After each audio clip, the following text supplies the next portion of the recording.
The MLB Gambling Podcast on the Sports Gam Podcast Network is brought to you by Edge Boost. The bank for better. Sign up today. Just the code when you sign up for a new account. Use the, once again, limited time offer. Get a free Res of Terrorist t-shirt when you sign up. Claim your shirt at sportsgam.com/refs.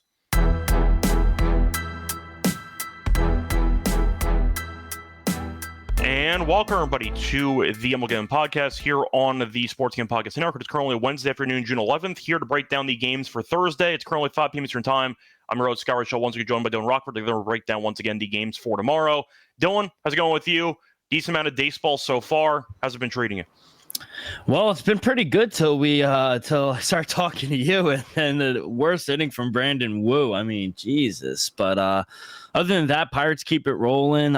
Phillies starting to play a little better. Guardians blew out the Reds, which was nice, and Toronto keeps winning as well. Outside of that, the only game I got wrong were the Brewers, but outside of that, it's pretty good. How about yourself? Overall, not that great so far. Had some props that didn't work out. It's fine. We'll see what happens. But overall, been an okay day. Not great so far. So I'll see if we can turn that around here for the later slate. Yeah. But do want to ask you, as always, before we officially get started, is there anything you want to talk about? Nothing. I don't know if you saw, but Anthony Roman, his family, the most Italian family in the world. Did you see them yesterday? I don't know if it's true, by the way, the rumors, but I heard that his father's name is like Anthony. Is that right? That would be amazing if it is. I mean, let's be honest. I think his sister was the one who caught all the who went viral yesterday. That is fair. I'm just saying. Yeah. No, I don't know. They look like they were belonged in The Sopranos, though. Yeah. But I'm pretty sure his father's name and his brother's name is Anthony. That's amazing. Anthony Jr. and Anthony Sr. I guess, but I think so, but that's still kind of like wild. Would you name your son that if your last name was Anthony? No. Absolutely not. I mean, that's just crazy. That's crazy. Only Italians. But either way. Point is, that was one piece of, I'd say, news story that caught my eye. Yeah. Because you know how important it is what's the dad's name of this new prospect, and apparently it's the same as his last name. So I thought that was pretty interesting. Yeah. Yeah, that was kind of it. I didn't really have much else to add there. I was going to say, do you have anything else you want to talk about? Because there's no real news, I would say, in baseball as of late. Quickly looking to see if there was anything that really happened in baseball. I saw Clemente actually got passed by McCutchen on the Pirates home run list. So congrats to McCutchen for passing him there. Besides that, did I really see much for baseball worth talking about? I saw that Reagan's on the IL again. What else is new? Yeah, there's a Brewers prospect being called up. Missouri. He's going to pitch. I'm going to butcher this. Mizzy Orowski, who apparently throws like 103. So that should be a pretty fun addition there for the Brewers. We'll see how he does. Yeah, I think he pitches on tomorrow for Thursday. And the only thing else I saw was, you got to go. It was on Twitter. It was, maybe I could send it to you. But if you go to the White Sox page, did you see Pope Leo wear a White Sox hat? Well, yeah, he was at the World Series in 2005. So that makes sense. That's pretty cool. He's a sports guy. Yes, it is. Unfortunately, he might have to work overtime to try to get the White Sox to be good, because that's going to take more than overtime. Divine intervention. That might take a little bit more. Yeah. But yeah, point is, it's definitely pretty fun to have a Pope that's actually somewhat interesting in sports. But yeah, do want to point out before we actually get into the games for the card, a reminder that you can find all of our picks and podcasts in one location. Check out the app, SGPN free app. Get all your free picks and podcasts for the Stanley Cup, College Baseball World Series, and NBA Finals, wherever you get your podcasts. Check out the SGPN app. Moving on, though, to the games here that we have for the Thursday card. First game we are going to talk about is going to be an interesting one between the Nationals and the Mets. You have Soroka, who's actually been pretty good lately, but not the best season, against Senga, who's been really good. Mets have been on fire, and they've won 15 of their last 20.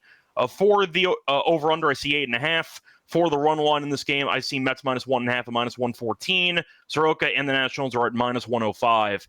I'm just going to go with the Mets. I'm not going to really overthink this. They've been in great form. Senga is good. I'm not the biggest fan of, once again, Soroka in general. Even though he has been better lately, shut down the Rangers. He also did well, I think it was 2 starts ago. Or no, he didn't really do that well, but he got 10 runs of support in the first inning. So I'll go with the, once again, option of just backing Senga and fading Soroka because the Mets are at home, and we know they're really good at home. So give them the Mets -1.5. Yeah, I like the under 8.5 here, -115. Kodai Senga has been dominant at home for the Mets. 1.13 ERA. The under's cashing 5 of his 6 home starts this season. The one over was when we killed the Rockies the other one of his starts. So don't really count that. Nationals stink on the road, and they really haven't been able to score a lot of runs either. Under is 4-1 in the Nationals' last 5 games. You mentioned Soroka has been a little better as of late. So I just found a really hard time. Both teams scoring a bunch of runs. So Nationals team total under I like, and I like the full game under 8.5. My total came out to 7.4. So yeah, I like the under 8.5 here. Yeah, I can get behind that too. Moving on to the next game, you have the Rangers against the Twins. Rangers randomly remembered had a hit for the last day or so. They scored, 16 runs yesterday? Yeah, it was crazy. So they exploded, which means they're probably not going to score for another month. So we'll see how they look in this one. But for the matchup itself, you have Corbin against Ober. Twins are -165. Rangers are +140. For the over-under, I see 8.5 or 8. Corbin's been fine this season. His ERA is actually better than Ober's. Ober, I think, has been a solid pitcher, especially at home. 3.08 ERA was not great, though, against Toronto last time out, but he has been pretty good and consistently solid for pretty much the entire season. However, the Twins have not been great recently. They have lost 4 of their last 5. The pitching has been kind of a mess lately. They have allowed at least 5 runs in 4 of their last 5. Rangers have won 3 in a row. I get this team's not very good, but -165 is massive when Corbin's been a similar type pitcher to Ober this season based on effectiveness. I'll go with the Rangers. I think this price is insane. Yeah, I only made the Rangers a -145 favorite. So, yeah, I think -162 that I'm seeing is like kind of the best price for the Twins. That's ridiculous. I like the over. Another total for me, over 8 at -115. My total came out to 8.9. Honestly, I just feel like the total is just a tad low. Looking at some of the games the Twins have been involved in lately, 8-2 towards the over, including going over this total in 5 straight games.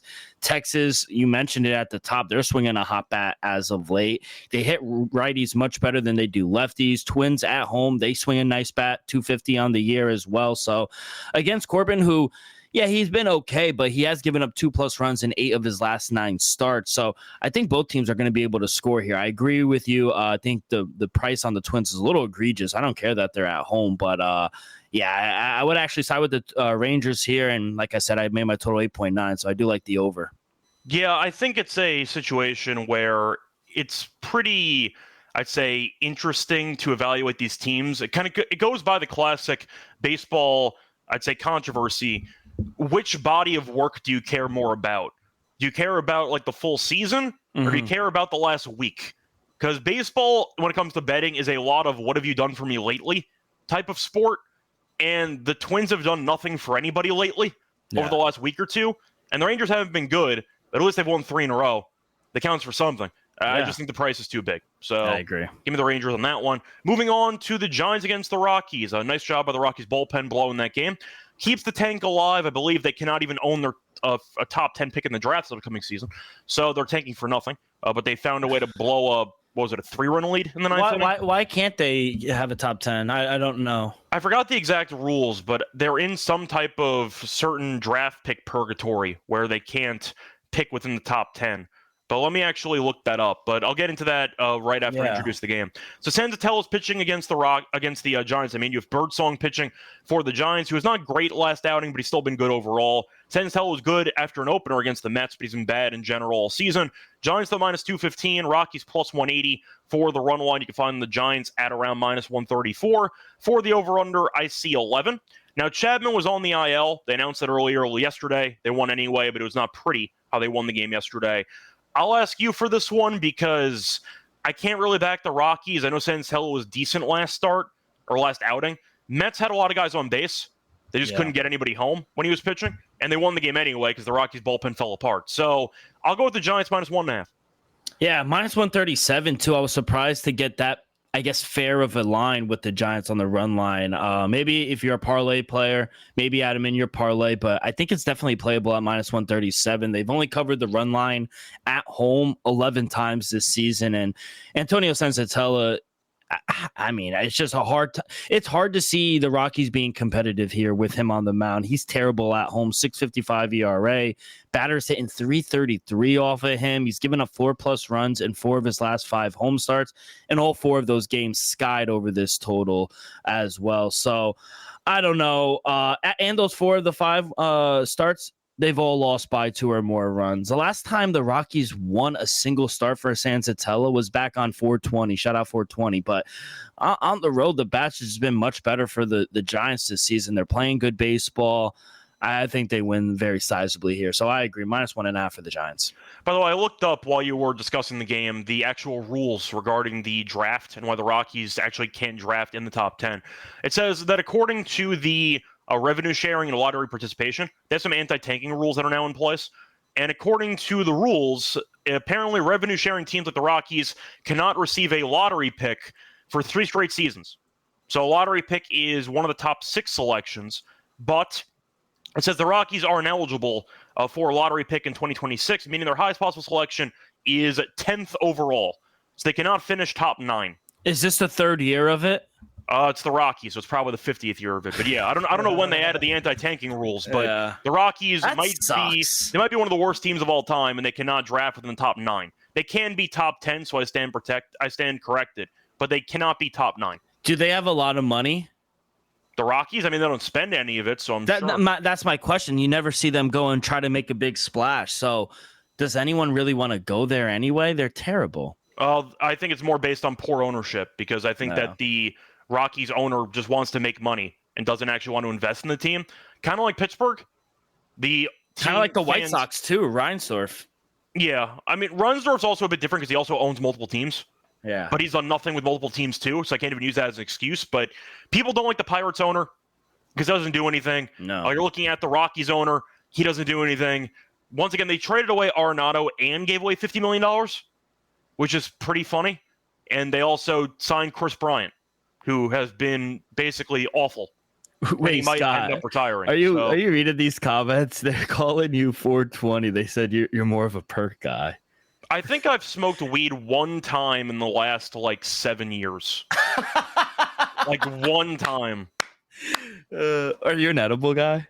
I've done an edible or 2 before. The first one didn't work, so I'm like, this is just stupid.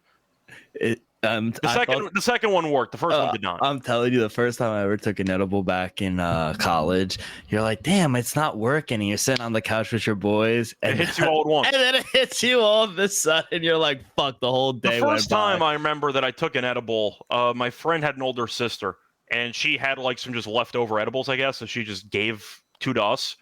So we had the genius idea of taking an edible and then going to the local park to play basketball. Oh, wow. Not smart. We just thought, why not? We'll just see what happens. So, I don't know. We thought it'd be a fun idea. Honestly, that's the best high, when you're not slumped, when you want to be active and go. That was kind of the point, is that we were hoping it would prevent us from just being comatose. But either way, we get to the park. We start playing basketball. We finish 2 full games of basketball, and we feel nothing. We feel absolutely nothing. They were just complete duds. I just basically ate a gummy bear and played 2 games of basketball in the local parks. That was it. There was no story behind that. That was just all we had. That's great. It was but you're not opposed to what? To weed? Yeah. I'm not opposed to it. I'm just not. I don't really need it. Yeah. I'm just fine. But then I ended up splitting. I split a J with.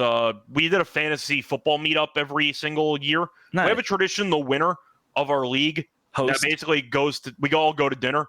Oh, nice. And the champion basically just pays the bill, but it's kind of just it's just for fun, whatever. But they're not causing them any money because we're all paying for the meal indirectly. Yeah. So we just went, and then they walk outside. They're like, yeah, we're gonna smoke a J before the actual meal. You want to join? I'm like, sure, why not? Sure. So ended up splitting a J. That's kind of how that went. But that's the only weed I've been smoking for the last 7 years, give or take. That's weed talk from Scott. Yeah, it's not even 420. It's actually June. Yeah, and it's not even 20 yet. But yeah, what about you? Were you more of a weed guy in college? I was, but my problem was I did it a little too much, and my whole day was ruined. And I would sit there and I would get nothing accomplished. And yeah, not anymore. I haven't smoked weed in years, but I was. I never got to that point. I was always I'll do it occasionally with friends if they offer, but I'm not like, dying to have my own supply. Never had my own supply. Yeah. Never did. So it was always a social thing for me. Yeah, honestly. Yeah, I agree. So. And then once you left college, it's like, why the hell would I ever do this? I was like, why did I waste so much money and time? I know I meant after. It was all social. So once you like leave college and you actually, have a life, it's like, why would I bother like trying to do this like every day or a couple times a day? I just don't have the need for it. I just don't bother. No, I feel that. So that's kind of where I'm at. But Daniel said he loves the weed segment, so we might have to incorporate this moving forward. Only for Rockies games though. In Coors. Yeah. It has to be in Colorado. But I've had friends that have like driven to Colorado and gotten weed and driven back, and I'm like, that's a bit too extreme for me. Trevor makes a great point because I know so many people. He goes, I smoked weed every day for 13 years and then just stopped one day for no reason. I know so many people that are like that. Just like one day, just woke up and like, it's one day. You're like, why am I doing this? And you're just done. Yeah. I was more of an alcohol guy in college, to be honest. The dreams get crazy, though. Yes, that is true. The dreams get crazy, but... Yeah, because you sleep like crazy and you wake up and it was only been 2 hours and you feel like you slept for 9. and you know what the hell's happening. Yeah. But, no, the worst is when you fall asleep high, you feel like you took a 9-hour like sleep. You wake up, it's like an hour and a half later, and you're still high, and you're like, "What am I supposed to do now?" That's the worst. It's the worst. You know what you're supposed to do? I don't know what to do, and I just lay in my bed. Yeah, correct. You're just stuck. So you're kind of just in this type of like semi coma, and you're just stuck there. So yeah, that's not a fun time either. But no. I'll ask you last point though. Yeah. High snack. What's your choice? Oh, I am a huge Cheez-It guy. Cheez-It, and like I like dark chocolate. So they're like dark chocolate covered pretzels. Those are like my go-to. It was like a Cheez-It and a pretzel of some sort, like a chocolate covered pretzel. Together, or were you chasing the Cheez-Its with the chocolate? Both. Okay. It got crazy. All right. Okay. How about you? I was always more of a Doritos guy. I was a chips guy. Oh, I love the Cool Ranches. Most underrated flavor, purple bag, spicy sweet chili. So what I was gonna say, that I like the spicy, just the original spicy, but the Cool Ranch is my favorite. Big fan of the purple bag, the spicy sweet chili. Yeah, that's very underrated. Yeah, and they have great commercials. Yes, they do. But I was always a chips guy when it came to smoking. So people are loving this segment. Well, we got to segue into cocaine, which I've never tried, by the way, so I actually can't even give a comment about it. I could if I did it, but I honestly have not. I was offered one time, but I was actually offered a couple of times in the club. Wow, we got cocaine in the chat now. Well, this is it was going to escalate, but I was offered twice, and I turned it down both times. Zero. Never done it. I wasn't about doing it. I said offered. Oh, okay. I was offered twice. I've done acid a few times in college, but I had a friend that was selling acid in college. Wow. Yeah. I've never done shrooms. Daniel's talking about shrooms. I'm allergic to mushrooms. So really? Yeah. Didn't know that. Yeah, so never been able to do it. So yeah. Everyone's like, cocaine's a good time. I mean, look, the only thing I'll say about it, not trying to encourage drug use here. I did hear that cocaine might be fine now, but I heard it used to be a lot better in the 80s when it was going straight from Colombia. Basically, shout out to Miami Vice, Miami. I heard the quality has been drastically deteriorating in the market. And that's not why I'm not doing it. Yeah. But I heard that it used to be a lot more pure. That's what I heard. I just hear so many especially working in the streets of the Bronx and Brooklyn and kind of dangerous areas sometimes. You hear of all these fentanyl being that's what I'm saying. Yeah. Because a lot of these dealers are cutting corners and they're trying to make it cheaper to sell. And that's what happened to Mac Miller. It wasn't cocaine. Yeah. It was the same type of thing. It was cut with fentanyl and he died. So that's why I would never do it. I don't trust. No, I don't either. You don't know where they got it from. No, exactly. So there wow, we spent 10 minutes on this. I didn't expect this today. No, the one last story that I'll actually tell is that I was in Vegas, and classic cocaine Vegas story, and I went to see Aoki. Aoki was doing it was in BetMGM. MGM. What the hell is the name of the club there? Wasn't Hakkasan? Was it Hakkasan Club? Is that a club? Vegas. Either way. Point is, he showed up an hour and a half late. He shows up 1 in the morning. So I'm I found a place on the railing. I'm just listening to whatever. I don't have to be up close right in front of him. We got there eventually. But some guy in front of me is like grinding on this girl, and he just bumps into me, like ricochets right into me and slams into me. And he's like, "Oh, I'm sorry about that." I'm like, "No, it's okay." He's like, "You good?" I'm like, "Yeah, I'm fine." He's like, "You want to do a line?" I'm like, "No, I'm okay." But I knew him for about 20 seconds, and he offered me a line as like a truce for bumping into me. I'm like, "No, we're good. Like, you don't have to offer." I appreciate the offer, though. I thought it was pretty kind, but I didn't partake. Especially since it's expensive. Very kind. That's what I'm saying. In this economy, no, he was very thoughtful. I just wasn't interested. But that I knew him for 20 seconds, and he offered me a line. That guy. So shout out to that guy, some Asian guy who I didn't get the name of. Shout out to him. But anyway, moving back on to the actual card. We got the Giants run line, right? And yeah, we got that. That's what happens when we're talking Rockies. Pretty much. But yeah. I forgot. You wanted the over or the under? I don't care. I like the run line for the Giants. Yeah. I kind of have to agree with you that the Rockies are a fake team. Moving on to the Tigers against the Orioles. For this one, you have a match between Skubal and Kramer. This is not going to take long. Tigers are minus 180. Orioles are plus 150. For the over-under, I see 8. Tigers minus 1.5. I mean, I don't know how I'm supposed to go with something different. It's minus 110. Yeah, I thought you were going to say a little more. No, I said it was going to take a short amount of time. You got Skubal pitching, and it's minus 110. I can't believe – I don't know if you see on FanDuel, but earlier I saw an 8.5.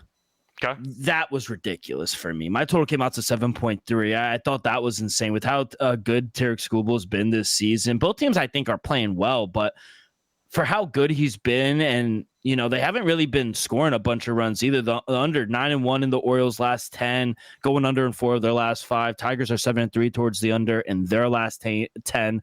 Including 5 straight under. So I just don't see how the Orioles score here. They stink against lefties. The unders cashed in all 3 his last 3 starts for Skubal. He's been dominant. So yeah, Tigers minus 1.5, and I also like the under 8.5. Yeah.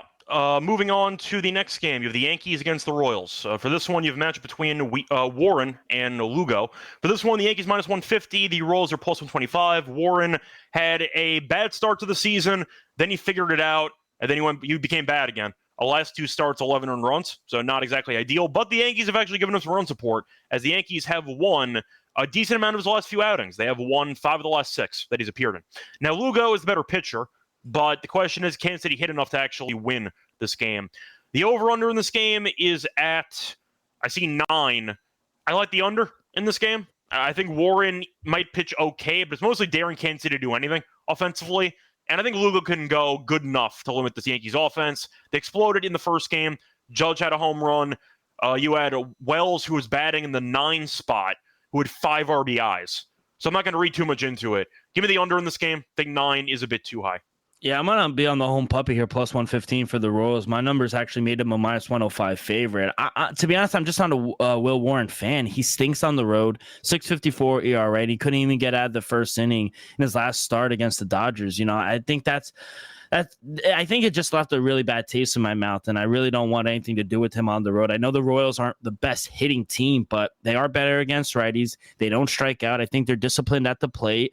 Royals, they also have the better bullpen as well, where I think the Yankees' pen has struggled recently. So I'm going to trust Lugo here at home, plus 115. I think the value is with the Royals. Yep. Before we get into the other games on the card for Thursday, reminder, they're brought to you by our sponsor, which is trying to pull up the first one, Edge Boost. The first, our banking account for bettors, ensuring that their transactions are approved, no usage fees, and minimum cash records as well as an approval. Fraud and deposit sign up today at SGPN. When we sign up, you can also get a Riffs or Terrace t-shirt for free. Go to sportsgambling.com/refs to claim your free shirt. We're also brought to you by Circa, because they are still hosting the Ultimate Fanciful giveaway, because they are giving away a 12-person league experience to draft in Vegas with Detroit VIPs for your stay. You'll get a limo ride from the airport, 5K tab for stadium swim, and a hotel stay for you and your 11 league mates. Also, you can get 15% off everything at the Circa properties by using the promo code SGP15. Enter the contest for free at sportsgambling.com for Circa, the sportsgambling.com for CIRCA. Welcome back, everyone, to the MLB Gambling Podcast. Finished going through the first couple games on the card for Thursday. Time to move on into the next game. Cardinals against the Brewers, which should be a pretty interesting series because both teams have been pretty good. But you're looking at the numbers here for both teams. The Cardinals are over 500. Milwaukee is also. They're actually half a game separated, but the Cardinals do have a game in hand for now. They officially lost today, so they still have a game in hand. Point is, though, you have Gray against the brand new guy that we just talked about earlier in the show with Misiorowski, who's pitching for the Brewers, who's got a lot of really nasty stuff. Will he be good? I don't know, but he can throw about 103. So that's a pretty good sign for young prospects. Feels like every prospect in the Major League Baseball or basketball was made in a lab, and you wonder, like, how the hell they got that athletic. I remember when you, like, throwing 95 as a prospect was like, damn, this guy can actually throw pretty hard. And now you see guys that are like 17, 18. It's like, yeah, he's throwing a 102 in single A. It's like, what the hell are you talking about? Like, how do you even do that? But yeah, I don't really understand it, but either way, I was going to say dynamic training, but that too. Shout out to Tommy John surgeons making a lot of money all over the world. But anyway, a lot of money. Point is, though, you're looking at what should be a fun matchup. Gray's been really good lately, and this new guy could be good. The Cardinals, though, are minus 130. Brewers are plus 110. For the over-under in this game, I see it at 7.5 or 8. Selective recall tells me Gray usually pitches well against Milwaukee. At least I think he does, but I do want to look at the research to back that up. Milwaukee's active batters have been fine. 250 against him, 302 batting average, 302 on base, I mean. So he's been pretty good against the team. I like the under in the game. I see a lower scoring game. It's at 8. Cardinals had a very high scoring series against Toronto. Did not really go in their favor, but the offense scored 2 runs today. I think that this new guy could go pretty well. I trust Gray in the game. I'll go Cardinals in the under. Yeah, I thought this game was the toughest one to handicap because, and probably I won't have any action on it, but I want to take the Cardinals, but my numbers only made them a minus 110 favorite. And to be honest, I really haven't liked what I've seen out of the Cardinals lately either, though. That's the thing. They lost again today. The Brewers are playing better. The Cardinals still struggle on the road, but then again, to your point, I think Sonny Gray has been dealing the last 4 or 5 games. So I don't know. I don't like the recent form of the team, but I do trust Sonny Gray much more than, this new kid. I'm going to call him Jacob. But he does throw hard. I was watching some videos. Kid has some stuff. But I don't know how many pitches he has. I saw the fastball and I saw the slider. I don't know if he has anything else. But still, if you can't hit 103, yeah, I saw the slider was like 86 too. So there's a lot of speed differential there with those two pitches. Cardinals are a good hitting team, though. I think this might be a tough task, and I don't know how long he'll go in the game either. That's also a worry of mine. And I'm assuming it's like most debuts, you'll let him go until he's in trouble, and then you'll pull him. And I really don't trust the Brewers bullpen either. They're not the best either. They're a bottom 10 in the league. So I don't know. I guess I could just trust my eyes. I guess I'll take the Cardinals and Sonny Gray just because I trust Sonny Gray a little more here. I think he's been dealing. So no real feel on the game. This one was tough for me. Yeah, shut down the Dodgers last start. Yeah. So that's pretty impressive. But either way, I think I agree with you about the Cardinals, and I'll go under, but I'm not going to bet that for this game. Moving on to the Pirates against the Cubs. Cubs did lose today. Luzardo was really, really good. I struck out 10 guys in 6 innings. Pete Crow-Armstrong didn't play, though, because he was a lefty on the mound, so just keep that in mind. For this game, though, you have Heaney, so we'll see if Armstrong gets the day off again for this game against Tyone. Cubs minus 190. Pirates have been surging. They're plus 160 for this game. And the over-under's at 7.5. For this matchup, I think I'll back the hot hand here. I'll go with the Pirates. I think that the Cubs are the better team, obviously, and they are at home. Pirates not good on the road. Yes, it was also against Miami, so not exactly great competition, but the Pirates have played pretty well. Heaney, I think, has been solid this season. Tyone, I'm not a fan of, but I think it's pricing. Minus 190 is too big. Give me the Pirates at plus 160. Yeah, I don't know what it is, but I love backing Andrew Heaney in the first 5 plus a half a run. Usually we get it because the Pirates are usually an underdog when he's playing. And usually when I back them, they're not playing well, but they're actually playing pretty well. They won again today, 5 of their last 6. And 6 road starts for Heaney. He's only given up more than 2 runs one time. He's only had 1 bad start. I think he's the better pitcher of the two, if I'm being honest. Other than that, obviously, the Cubs are the better team as a whole, but I trust the Pirates. I think he'll be able to limit the Cubs here the first few times through the lineup. So Cubs haven't been crushing the ball as of late either. I think the offense has kind of died down a little bit, but I don't know. I think the Buccos are live here in the first 5. I'll take them plus a half a run. Yeah, I think the reason why I keep going to him is because he's been good in the first 5 innings of a lot of starts. Exactly. So I'm fine with that too. Tyone has been fine. He can get shelled occasionally. Fine. But once again, you might not see any Armstrong because he doesn't really bat against lefties that much. Yeah. So we'll see what happens. I'm assuming he'll play. I just can't imagine him being that good of a player. He's a stud, though. And you bench him back-to-back days. I'm assuming he will be playing in this one. Yeah. But I still like Heaney in this matchup. Moving on to the next game, you have the White Sox against the Astros. Now, for this game, final game on the card, you have Martin against Valdez. Houston's minus 240. You have the White Sox at plus 200. For the over-under, I see 7.5. White Sox have been fine lately. I'm not going to say good, but if you've been backing them, you've actually made some money recently. So that's something worth mentioning. But you're looking at the Astros minus 1.5 and minus 110. The White Sox are minus 110 the other way for the plus 1.5. I don't like this entire division, but the Astros are the best of the bad teams in this division. That's fair. But they're 6 over. They find ways to win games. They're unimpressive most of the time, but they find ways to win. I think I like the under, but I'll actually go with the Astros minus 1.5. Valdez has been great. 2.2 ERA at home. He's given up less than 3 earned in 3 straight. He's had 20 strikeouts in his last 2 starts combined. I think Valdez shoves here. I'll go Houston minus 1.5.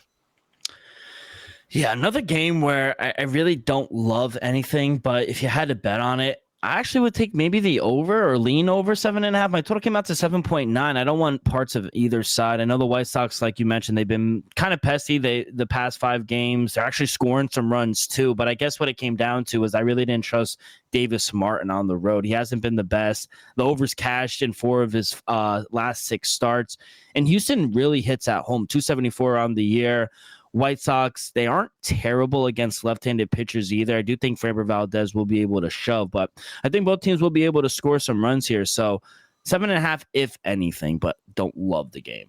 Yeah, it's kind of where I'm at too. But just based on Valdez, I'll back him. He's been in good form. Yeah. Anyway, that's going to wrap it up for all the games on the card for the Thursday slate. Before we get into the lock and dog plays for the show, reminder they're brought to you by our sponsor, which is Underdog, because Underdog Fantasy is still going along for the NBA Finals with their extender bonus. Hop in game 1 along the series goes, the bigger the bonus gets. And when you do sign up for an account, use the code MLB SGPN to get a special pick and a first-time visit offer up to $1K in bonus cash on fantasy promo code MLB SGPN.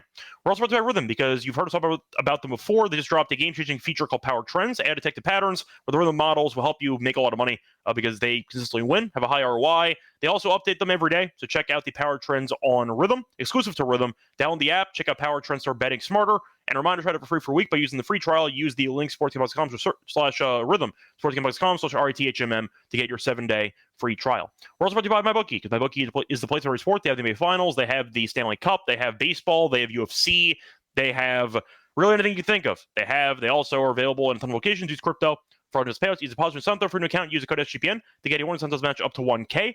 Terms and conditions for MyBookie promo code SGPN. Welcome back, everyone, to the MLB Gambling Podcast. Finished going through all the games on the card for Thursday. Not a lot of games, but still some, so enough to do an episode. Dylan, what's going to be your lock and dog for the show? Yeah, I'll start with my lock, and I'm going to go to the very top first game we talked about, Mets-Nationals, under 8.5. I think the number is just extremely high for Kodai Senga, who's been dominant at home, 1.13 ERA. 5 of his last home starts have cashed the under, and I think the Nationals stink on the road. I don't think they're going to be able to score a bunch of runs, and Mike Soroka has been a little better recently. So, yeah, I like the under 8.5 as my lock. As my dog, I really haven't given. Oh, yeah, give me the home puppy. Give me the Royals here. Plus 115. I think this is just basically a fade on Will Warren. Royals, they're pretty solid here at home. I know they're not the best hitting team, but they are a little better against righties. I think they're disciplined at the plate as well. So I think they'll be able to get to him, and I'm going to trust Seth Lugo in that bullpen at home. So, yeah, plus 115. Give me the Royals. Yeah, for my lock, it's going to be involving the Tigers. I'm just wondering if I want to go for the first 5 or if I want to go for the full game minus 1.5. Let me just see what Kramer's numbers are recently.